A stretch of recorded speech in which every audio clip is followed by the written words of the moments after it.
Hello, everyone. I just want to say this is going to be the last interview till I get back from my holidays. And so let's make it a good one. Well, it will be a good one. How can it not, right? My guests are always so fabulous.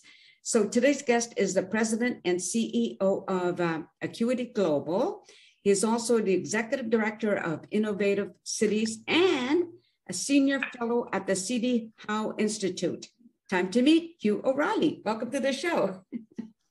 Pleasure to meet you, Nancy. It's nice to meet you. I just wondering, how does anybody have time to do all those things? So let's start. Well, the Acuity Global is my consulting firm. Oh, okay. And it's through my consulting firm that I'm the executive director of Innovate Cities, and I do some writing and a little bit of work for C.D. Howe and some other board work and a little bit of work for the Global Risk Institute as well. And you're an attorney, correct? I'm a lawyer, but I don't practice law anymore. Oh, okay. So, well, how long did you practice? Gosh, I practiced law for 25 years. Okay. So what made you decide to get out of it and move on to something else?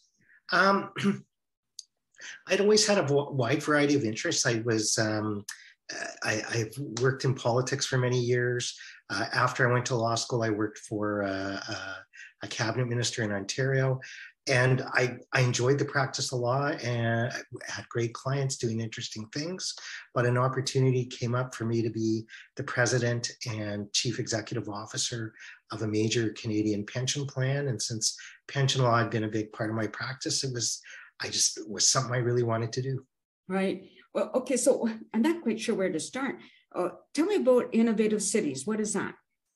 So Innovate Cities is an organization that was pulled together in August of 2019. So, and Nancy, just feel free to interrupt me with questions because I can drone on endlessly and I don't want to bore you or your viewers. So Canada is a really successful country when it comes to startups. Only Israel does better than Canada. But when it comes to scale-ups, i.e. those startups becoming bigger, becoming big Canadian success stories, we don't do a very good job. So a group of Canadian innovators came together, made a decision they were all scale-ups. They made a decision, come together to seek funding from the federal government in order to bring innovation to the built urban environment. Initially, we started off as a smart building, high IQ building business. We have some really amazing technology. It's a machine learning, artificial intelligence platform together with sensors that are literally peel and stick sensors. And if you connect this system into HVAC with the sensors, you can have a big success from a retrofit point of view, reduce energy and utility usage. There's also a functionality to help people return to work given COVID. But COVID really threw us a curve.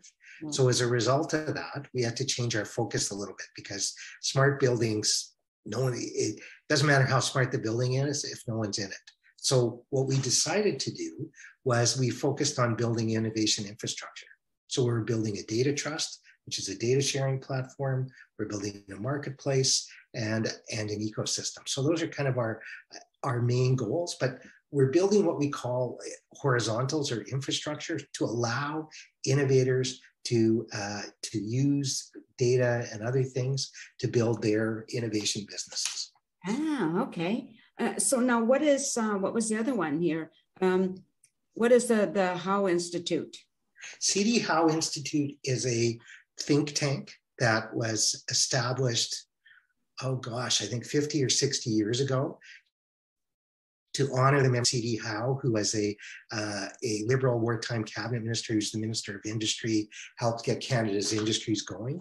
It's a policy think tank, so it looks on issues from everything from monetary policy to innovation to labor policy, pensions, education. They comment on many things. So I got to know them both in my law practice and when I was a CEO, and when I left OP Trust, they asked me if I wanted to join as a senior fellow. So sorry, my dog has joined us. I've done a little bit, I've done some writing for them. I did some writing in the pandemic and different things like that. Right, okay. Yeah, you mentioned writing, and I was just curious about what kind of writing it was. So you just mentioned that there, right? So what other kind of articles? You've published many articles, right? I've written a lot of articles ranging from, gosh, I can give you, I wrote an article, I co-authored an article for the Canadian Bar Review on whether or not being obese could give rise to human rights claims, concluded it did. I've done a ton of writing on pension-related matters. I've done writing on some economic matters ranging, just co-authored co-authored a series of articles for the Global Risk Institute on monetary policy and policy in general. Wrote some pieces for Macdonald-Laurier Institute on a better way to handle COVID. That was this time last year. Wrote a piece on including credit unions in the liquidity facility the Bank of Canada established, and also wrote a piece on the eviction moratoria that were established across the country and whether or not there needed to be clearer rules. Because I guess I've written on a broad variety of things, but it would be economics, policy, and a little bit, and some legal writing too, and pensions. So how do you get those articles published? CD Howe has a Global Risk Institute as an executive residence. There's an expectation that I'll do some writing. So it goes through an approval process where you submit a proposal.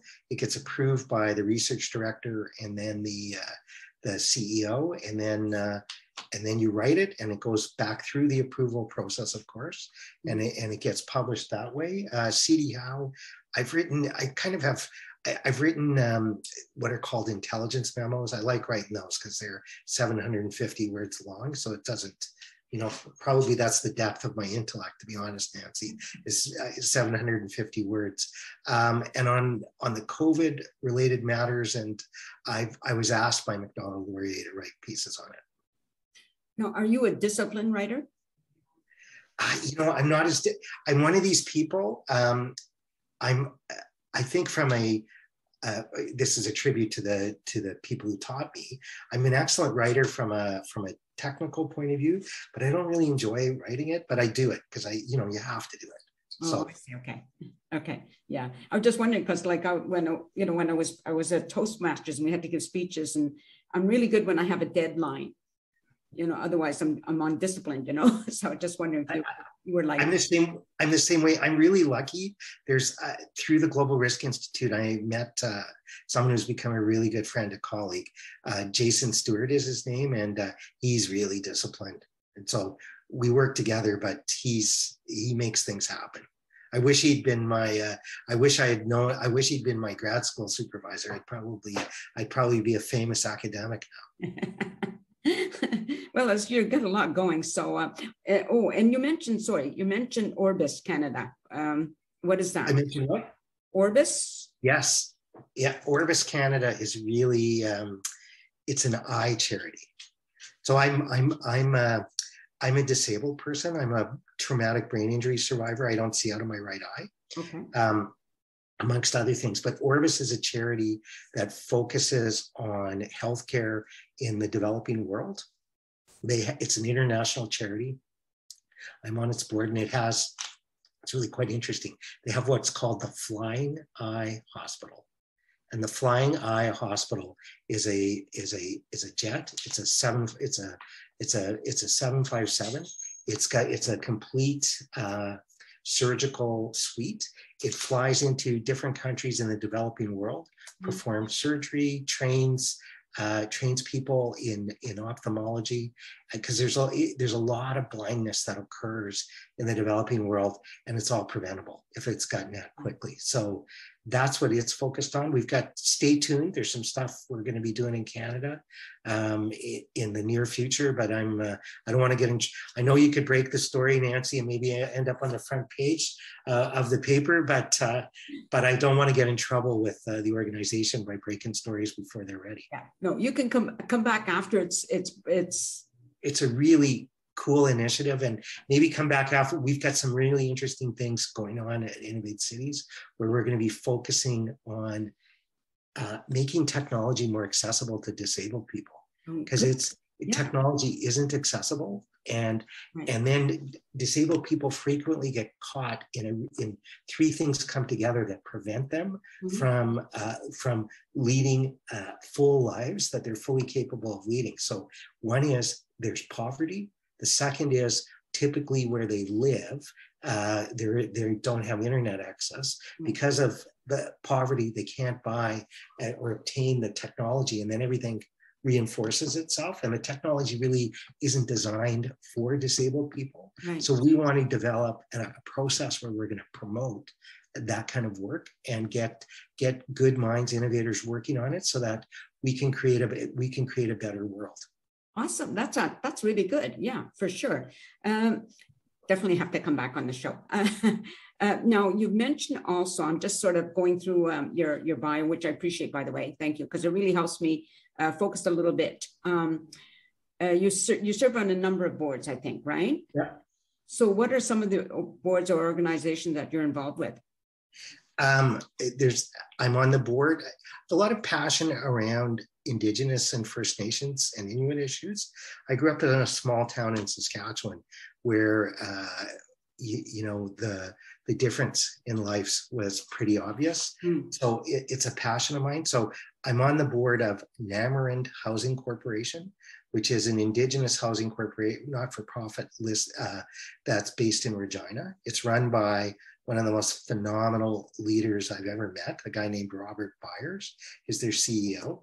And in Saskatchewan, the way subsidized housing works is over time, you lose your rent subsidies from the government. And Robert has built social enterprises to replace those lost subsidies. He's an incredible thinker. He's a doer. The culture he promotes is amazing. He's just an amazing leader. I'm lucky to know him. I'm on the board. I'm in a kind of an audition role for the board of Aboriginal Legal Services here in Ontario, which services the justice needs of Indigenous First Nations individuals across the province. I'm on the board of Innovate Cities. I think that's all the boards I'm on. I think I'm on 5 boards. Just one of these people, you make me think, like, when do you sleep? Oh, I sleep a lot. I'm lucky. These organizations are really, the people that are on the boards are amazing. The people who run the organizations are amazing. Lisa McKean, who's the executive director of Orvis, she's a phenomenal leader. I've just gone to my first meeting at Aboriginal Legal Services. They've got a remarkable leader, and it's a remarkable board. So it's really just being a part of that process. I think what happens, people go on boards and they think they're supposed to be, checking up on management. And to a degree, sure, there's oversight in the rest of it, but mostly it's understanding what the organization is doing, why it's doing it, and helping it on strategy and things like that. Right. Yeah. I'm glad you're working with good people, because it doesn't always work well. I've been in some things where people get a little bit of power, and then they get little, big egos, and they forget why they're there. So I'm glad to hear that isn't the case with the organizations that you belong in. So now you are executive in residence at the Global Risk Institute. Yeah. Right. So yeah. What is the Global Risk Institute? In 2008, Canada, there was the global financial crisis. Canada came through it relative to other developed countries very well. So there was so Mark Carney, who was then the governor of the Bank of Canada, approached the leaders of the major financial institutions in Canada and said, we're doing good work here. we should come together and we should mobilize our intellectual capital around this. So they established the Global Risk Institute, and it examines risk across the economy and across society. So it's led by an incredibly dynamic person, Sylvia Baxendale, who amongst other things was a senior executive at CIBC and American Express. We're doing work on sustainable finance, climate-related matters, geopolitical risk, economic risk, systemic risk, different commentaries on central banks and macroeconomic policy. It's an interesting group of people. It's got old folks like me, executives in residence, some of them not as old as me. And it's got its own research team and great leadership and amazing members. And I was really lucky. I've been an executive in residence there for a short period of time while there was a search ongoing for a research director. I filled in as the research director. So that was interesting, working with these young people and seeing my math skills were still up to it.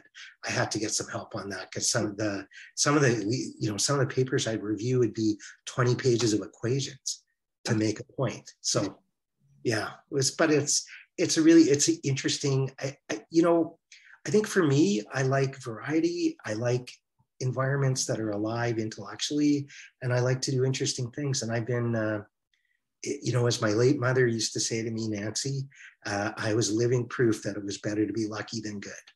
So. I love that. That is great. Well, I think we'll stop it there. This is really fascinating. So, I'm going to share this tomorrow with everybody. I really enjoyed it, and I hope you will come back again. Sure. Right? Now, just on camera for a second, I just want to say goodbye to everybody. So this has been Hugh O'Reilly, and you've heard the number of things he's involved with, and obviously he's got that kind of brain and is constantly seeking new and interesting things to do. At least that's what I got from it. I hope you enjoyed it anyway, as I did, because it's always fun to learn something new. And you know what I like to tell everybody, and I'll keep saying it over and over again, be nice. It's cost you nothing. Take care, everybody, and peace out. Goodbye.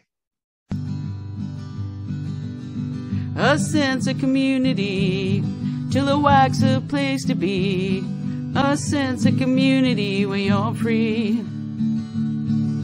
Rolling through the mountains, rolling through the valley, rolling through paradise with me. It's multicultural, you're sure to see it all. Chilliwack's the place to be, you'll see. Come party in the park, go dancing after dark. Chilliwack's the place to be, you'll see.